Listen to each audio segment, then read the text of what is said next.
ইউটিউবের নতুন যে সমস্ত কন্টেন্ট ক্রিয়েটারগুলো আছে তারা কিন্তু বেশি টাকা ইনকাম করার চক্করে কিন্তু নিজের চ্যানেলটাকে কিন্তু প্রবলেমের মধ্যে ফেলে। তো ভবিষ্যতে তারা লাইফ টাইমের জন্য কাজ করতে হয়, সেই চ্যানেলটা কিন্তু ইউটিউব থেকে ডিলিট করে দেওয়া হয়।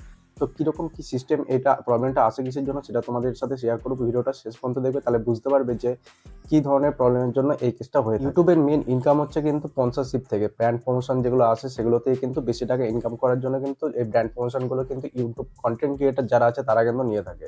এখানে কিন্তু নতুন যারা ক্রিয়েটার আছে তারা কিন্তু ওই সেসব সিস্টেম কিন্তু অনেক কিছু জানে না ইউটিউবে, তখন কিন্তু এই প্রবলেমের জন্য কিন্তু তারা ফেঁসে যায়।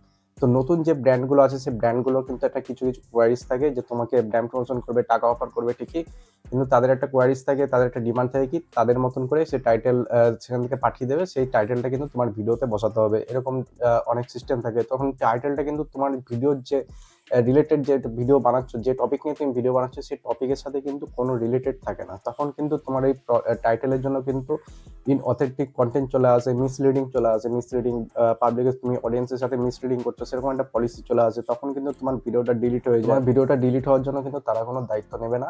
আরো অনেক রকম ব্র্যান্ড আছে যারা বলে থাকে যে ডেসক্রিপশনের মধ্যে আমাদের এই হ্যাশট্যাগুলো ইউজ করতে হবে, তোমাকে অনেকগুলো হ্যাশট্যাগ তোমাকে দিয়ে দেয়, সেই হ্যাশট্যাগুলো অনেক নতুন ক্রিয়েটার আছে যারা ডেসক্রিপশনের মধ্যে কিন্তু ইউজ করে থাকে। তখন ডেসক্রিপশনের বেশি হ্যাশট্যাগ ইউজ করার জন্য কিন্তু মেটাডেটার একটা প্রবলেম আছে, সেখানেও কিন্তু তোমার চ্যানেলটা ডিলিট হয়ে যেতে পারে, তোমার ভিডিওটা ডিলিট আসতে পারে, সেখানে তোমার স্ট্রাইক চলে আসতে পারে, এরকম কিন্তু অনেক প্রবলেম কিন্তু আসতে পারে। নতুন যে ইউটিউবারগুলো আছে তাদের সাথে কিন্তু এই ধরনের বেশি প্রবলেম হয়ে থাকে, তারা কিন্তু বুঝতে পারে না। তোমরা ব্র্যান্ড প্রমোশন নিতে পারো, সেখানে কোনো অসুবিধা নেই, কিন্তু ব্র্যান্ড প্রমোশন নেওয়ার সময় কিন্তু ওরা তোমার যে ইউটিউব যে পলিসি আছে সেটা কিন্তু তোমার মাথায় রেখে কিন্তু ভিডিওটা বানাতে হবে। সেখান থেকে ওরা যাই বলুক যে এই টাইটেল দিতে হবে বা হ্যাশট্যাগ দিতে হবে, সেটা কিন্তু তোমার ভিডিওর তোমার সিস্টেমটাকে দেখে কিন্তু তোমার কাজ করতে হবে। তোমার ইউটিউবের যে পলিসিগুলো আছে সেই পলিসিগুলো মেনেই কিন্তু কাজ করতে হবে। ইউটিউব পলিসির বাইরে গিয়ে যদি তুমি যতই কাজ করে থাকো, যে ব্র্যান্ডেরই তুমি প্রমোশন করো, ব্র্যান্ড অনেক কিছুই বলবে যে কোনো প্রবলেম আসবে না, অনেকে তো এরকম করে থাকে, অনেক কন্টেন্ট ক্রিয়েটার আছে যারা বড় কন্টেন্ট ক্রিয়েটার আছে, আমাদের প্রমোশন করে থাকে, কোনো প্রবলেম আসছে না, এরকম ভাবে কিন্তু অনেকেই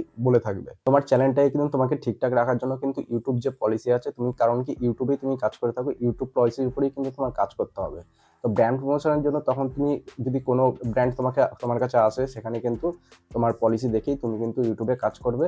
এছাড়া কিন্তু যদি ব্র্যান্ড কোনো সময় নিজেরটা যদি বলে থাকে যে আমার টাইটেল দাও, আমার হ্যাশট্যাগ দাও, অনেক ব্র্যান্ড আছে কিরকম যে প্রথমে বলে থাকে যে আমার জন্য একটা ভিডিও করে দিতে, সেখানে ভিডিও কিন্তু কন্টেন্ট ক্রিয়েটাররা করে থাকে। তো ভিডিও করে ফেলার পর যখন বলে যে ভিডিওটাকে লাইক করে দাও, তারপরে তোমাকে যে পেমেন্টটা আছে সেই পেমেন্টটা কিন্তু অবশ্যই করব।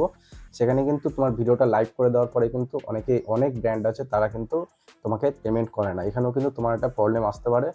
এগুলো কিন্তু তোমাদের মাথায় রেখে কাজ করতে হবে। তো নতুন যে ক্রিয়েটারগুলো আছে তারা কিন্তু এই ব্র্যান্ড প্রমোশনের অনেক চক্করে কিন্তু অনেক চ্যালেঞ্জ কিন্তু হারিয়ে ফেলে, এখানে কিন্তু এই প্রবলেমগুলো আসতে পারে। তো নতুন ক্রিয়েটারদের জন্য এই ইনফরমেশনটা দিয়ে রাখলাম, সেটা যদি তোমাদের ভালো লেগে থাকে তাহলে অবশ্যই ভিডিওটাকে একটা লাইক করবে আর চ্যানেলটাকে একটা সাবস্ক্রাইব করবে, কারণ কি আমি ইউটিউবের যত আপডেটগুলো আছে সেগুলো কিন্তু তোমাদের সাথে আমি শেয়ার করে থাকি।